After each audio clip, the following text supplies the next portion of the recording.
Mesdames et messieurs, chers amis, je voulais prendre quelques instants de votre temps pour m'adresser à vous directement.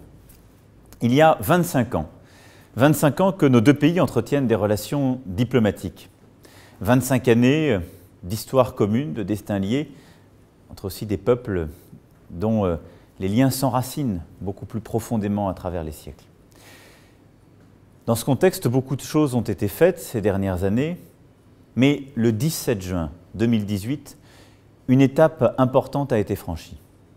Elle a été franchie par le courage de vos dirigeants, elle a été franchie entre votre pays et la Grèce, permettant de donner une issue à 27 années de conflit. Cet accord dit de Prespa, cet accord du 17 juin 2018, permet d'avancer, d'envisager l'avenir. C'est sur la base de cet accord que vous êtes interrogés et qu'un référendum est organisé le 30 septembre prochain.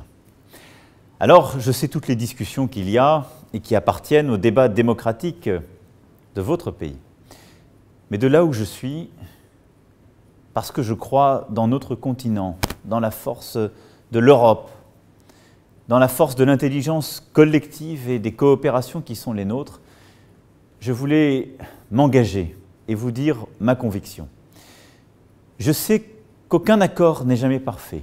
Je sais que pour les uns, cela ne va pas suffisamment loin, pour les autres, ils auraient négocié autrement. J'entends toutes les critiques qui peuvent être faites. Cet accord, il était inespéré il y a quelques mois. Cet accord, ça fait 27 ans qu'il est attendu. Cet accord, il a été rendu possible parce que vos dirigeants et les dirigeants grecs ont été courageux. Alors je le soutiens pleinement, fortement. Je pense qu'il est au cœur même du projet d'avenir de votre pays. Il est au cœur même d'une ambition pour votre jeunesse et de ce que nous pouvons faire ensemble pour les prochaines années.